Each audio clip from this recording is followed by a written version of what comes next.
उस जजमेंट में बहुत सारे फ्लॉज थे. एक पब्लिक आउटक्राई अननेसेसरली इनजस्टिस नहीं मांगता, पब्लिक आउटक्राई जस्टिस मांगता है. दाद देते हैं कि उसने बड़ी बहादुरी दिखाई, अभी भी बहादुर है. माननीय ऑनरेबल सुप्रीम कोर्ट, इसी उस जजमेंट में बहुत सारे फ्लॉज थे और सबसे ज्यादा फ्लॉ ये था कि एक इलेक्टेड एमएलए को आप पब्लिक सर्वेंट नहीं मान रहे, जबकि जजमेंट्स अवेलेबल हैं कि वो पब्लिक सर्वेंट हैं. तो एक टेक्निकल रीजन पर आपने इतना ग्रूसम क्राइम के बाद टेक्निकल रीजन ढूंढ के उसको छोड़ दिया मतलब उसकी सस्पेंशन, उसकी इम्प्रिजनमेंट को सस्पेंड कर दिया टेक्निकल फ्लॉ पे. और साथ में ये भी ढूंढने की कोशिश की कि नहीं, वो 15 साल कुछ महीने की थी तो बालिग नहीं थी. दो टेक्निकल रीजंस. ये आप भूल गए कि क्रूज क्राइम क्या हुआ, बलात्कार हुआ, और वो भी एक लड़की से जो 16 साल से कम थी. ये तो एडमिट कर रहे हैं कि 15 साल 9 महीने की थी, सो 16 साल से कम थी तो बालिग तो थी. और दूसरा टेक्निकली, क्योंकि कानून में, दूसरे कानून में ये पब्लिक सर्वेंट नहीं है. जो व्यक्ति पब्लिक फंड्स ले रहा है, इलेक्शंस लड़ रहा है, कॉन्स्टिट्यूशन पे आप कसम खा रहे हो कि आप जाके पब्लिक ट्रस्ट को, पब्लिक सेवा में जाओगे और आप रेप करते हो और फिर आपको कहला जाता है कि आप पब्लिक सर्वेंट नहीं हो. कानून तो ये कह रहा है कि बैंक एम्प्लॉय भी पब्लिक सर्वेंट है. सो इसका मतलब क्या ऑनरेबल उस bench of the high court ने ये देखा नहीं कि ऑलरेडी कानून विजिट कर रहे हैं, कानून जजमेंट्स हैं अवेलेबल. सो इसलिए, लेकिन ये भूल गए कि क्राइम क्या हुआ. ये तो नहीं कहा उसने कि क्राइम नहीं किया, क्राइम तो किया. उस क्राइम की सजा मिली है. उस क्राइम को क्या कहोगे? क्योंकि वो बालिग नहीं है, क्योंकि वो पब्लिक सर्वेंट नहीं है. ये कहां की रीजनिंग है? इसीलिए तो पब्लिक आउटक्राई हुआ. और पब्लिक आउटक्राई अननेसेसरली इनजस्टिस नहीं मांगता, पब्लिक आउटक्राई जस्टिस मांगता है. तो जस्टिस मिल गया. ऑनरेबल सुप्रीम कोर्ट ने वो दे दिया जो पब्लिक आउटक्राई था कि. और मैं आपको, मेरी नजर में इस लड़की के साथ एक बार ये विक्टिम नहीं हुई, एक रेप नहीं हुआ. उसका बाप भी मर गया, उसका वकील भी मारा गया. She was a victim many times over. She is not victim once. एक बार ही नहीं विक्टिम हुई है.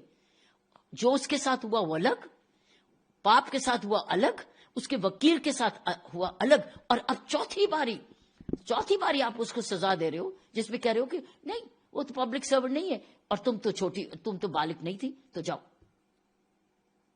इतने ज्यादा. और फिर वो लड़की अमीर नहीं है, वो एक गरीब परिवार की है.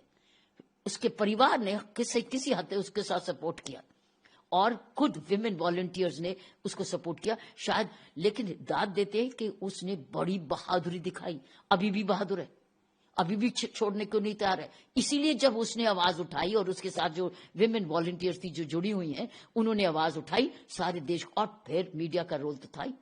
मीडिया ने उसका सारी बात बताई और साथ में जो आर्टिकल्स आते रहे, पेपर्स में आते रहे, उसकी वजह से दरवाजे खड़काने पड़े और सुप्रीम कोर्ट ने आपको न्याय दे दिया, न्याय वापस दे दिया. लाइफ इम्प्रिजनमेंट तो लाइफ इम्प्रिजनमेंट 20 साल होती है, इसमें तो 20 साल जाएगा. उसमें एक फादर की डेथ के मर्डर के लिए तो 20 साल है, लेकिन इसको 6 साल क्यों आपने? तो इसीलिए मैं समझती हूँ सुप्रीम कोर्ट ने वो दिया जो जस्टिस डिमांड कर रहा था, बनता भी था. और टेक्निकल फ्लॉज बहुत ज्यादा थे जो मैंने भी पढ़ा जजमेंट्स के बार, क्योंकि बहुत अच्छे वकील आपके मीडिया पे आए हैं, उन्होंने एक्सप्लेन किया जजमेंट्स को, पुरानी कोर्ट की जजमेंट्स को. तो क्या उन जजमेंट्स को भी अनदेखा कर दिया उस हाई कोर्ट के बेंच ने? तमाम भद्दे कमेंट्स किए जाते हैं उसको लेकर के. उसके पिताजी अभी बीएसएफ में हैं, सर्व कर रहे हैं, और इस तरीके का कमेंट, उसकी मौत हो जाती है मारने से, मार पिटाई की जाती है, उसके भाई के साथ भी मार पिटाई की जाती है. कैसे आप देखती हैं उत्तराखंड में ये पूरी घटना, नॉर्थ ईस्ट का वो बच्चा, कैसे आप? इसका जवाब मैं as a former police officer दूंगी. वो ये कि हमारे ग्रास रूट में हमारी जो पुलिस है इस वक्त सिर्फ रिएक्टिंग पुलिसिंग बन गई है लॉ एंड ऑर्डर के लिए जबरदस्त, क्योंकि उसके pressures of law and order इतने बढ़ गए हैं कि हमारी प्रिवेंशन पुलिसिंग ग्रास रूट पे नहीं है. उसके लिए ज्यादा लोग चाहिए जो कि लॉ एंड ऑर्डर नहीं, पब्लिक के साथ जुड़े रहें, पब्लिक के साथ संपर्क रखें, युवाओं के ग्रुप्स में जाएं, महिलाओं ग्रुप्स में जाएं, मार्केट एसोसिएशंस में जाएं, एल्डर्स में जाएं, कल्चरल प्रोग्राम्स को जोड़ें, थाना लेवल कमेटी मीटिंग्स करें, प्रिवेंटिव सेक्शंस ऑफ लॉ करें। ये वही पुलिसिंग कर सकती है जो खुद लॉ एंड ऑर्डर में फंसी नहीं है। इस वक्त हमारी ज्यादा पुलिस अब लॉ एंड ऑर्डर में फंसती जा रही है। हमारे पास पेट्रोलिंग एंड प्रिवेंशन पुलिसिंग नहीं रही। और वो प्रिवेंशन और पुलिसिंग का एक बड़ा अच्छी प्रैक्टिस जो हम दिल्ली पुलिस में करते थे, जो वेद मारवा साहब के टाइम से उसके बाद शुरू हुआ, बड़े अच्छे प्रोग्राम्स थे पुलिस कमिश्नरेट में, वो था रफ रजिस्टर। कि हम रफ रजिस्टर मेंटेन करते थे कि जब भी कोई ऐसी रफ बिहेवियर का कोई युवा निकला या व्यक्ति निकला तो हम उसका रफ रजिस्टर पे कोई गिरफ्तारी नहीं, कोई एफआईआर नहीं, रफ रजिस्टर बनाते थे और रफ रजिस्टर में उसका नाम लिखते थे। उसके बाद संपर्क करते थे उसके साथ। वो हेट स्पीचेस पर इसी हॉस्टिलिटी में ही करते थे, जो कि लॉ कानून को अपने हाथ में लेना। और उसको साथ जब जुड़ते थे तो उसको संभालते थे, सुधारते थे, किस ग्रुप का बन रहा है, कहाँ शुरू हो रहा है, उसके माँ बाप के साथ जोड़ते थे, उसके एल्डर्स के साथ उसको जोड़ते थे ताकि वो सुधर जाए।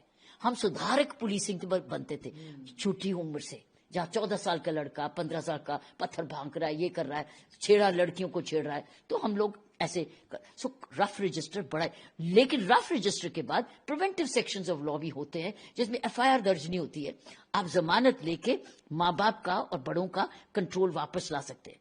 तो ना माँ बाप का कंट्रोल, ना बड़ों का कंट्रोल, ना आपका रफ रजिस्टर, ना आपके पास प्रिवेंटिव सेक्शंस ऑफ लॉ, तो सीधा ही एफआईआर पे आ रहे हैं ना आप, क्योंकि आपने उन लोगों को बड़ा होने दिया, नजरअंदाज किया, उनको ओवरलुक कर दिया। आप ये सडनली इन लोगों ने, ये बड़े नहीं हुए हेट्स भी अभी, ये बचपन से ही ये गड़बड़ है। ये कोई लॉ एंड ऑर्डर, आप और मेरे घर का कोई लड़का नहीं जाएगा पत्थर मारने, क्योंकि वो कंट्रोल में है, सभ्य है, शिक्षित है, टीचर्स के डरता है, माँ बाप से डरता है। ये कहाँ, ये निडर हो गए। ये वो यूथ निकल रही है जो निडर हो गई है और बचपन से ही कानून को अपने हाथ में लेने की उसको आदत पड़ी, तो यहां तक पहुंच गई। मैं ये कहूंगी इसको प्रिवेंशन करना बहुत जरूरी है। हमको ज्यादा से ज्यादा patrolling police and preventive police जो कि, और साथ में कल्चरल फेस्टिवल्स, एक कल्चर नॉर्थ ईस्ट का फेस्टिवल, एक वेस्ट का फेस्टिवल, एक सेंट्रल का फेस्टिवल, एक पंजाब का फेस्टिवल, ऐसे फेस्टिवल्स, कल्चरल फेस्टिवल जहां एक दूसरे से मिलते हैं, आप कुछ जानते हैं, समझते हैं। ये प्रिवेंटिव पुलिसिंग बहुत, मैं इसका जवाब एज ए पुलिस ऑफिसर दे रही हूं कि हम लोग कैसे इन युवाओं को, ये नहीं कि हमारे टाइम पे भी युवा ऐसे नहीं थे, लेकिन अब बिगड़ गए, कोई हर्ष नहीं, लेकिन बिगड़ गए ना, बिगड़ने दिया गया ना, काबू में नहीं आए ना। कंट्रोल, कॉलेजेस में भी अगर ये बदतमीजी करते थे तो कंट्रोल में लाया जाता था टीचर्स के through. Teachers used to exercise control. वो जो कंट्रोल चला गया है उसकी वजह से आज ये हरकतें हो रही हैं, और ये हरकतें नहीं जाएंगी अगर हम beat system, preventive policing, rough registers और पीस प्रोसीडिंग्स को वापस मॉल में लाएं, जहां आपके पास जमानती होते हैं, जमानती और माइनर और एग्जीक्यूटिव मैजिस्ट्रेट की कोर्ट में पेश होते हैं। एग्जीक्यूटिव मैजिस्ट्रेट जिसमें दिल्ली में एग्जीक्यूटिव मैजिस्ट्रेट सीधा क्रिमिनल कोर्ट नहीं, एग्जीक्यूटिव मैजिस्ट्रेट जिसमें डिस्ट्रिक्ट मैजिस्ट्रेट होता है, एसडीएम होते हैं, या अपने असिस्टेंट कमिश्नर पुलिस होते हैं जिनके पास पावर। जब तक हम ये प्रिवेंटिव पुलिसिंग का पूरा माहौल नहीं क्रिएट करेंगे, हम लोग रिएक्टिव पुलिसिंग पर रहेंगे, और आज रिएक्टिव पुलिसिंग हो रही है जिसकी वजह से बढ़ता जा रहा है, नफरत बढ़ती जा रही है।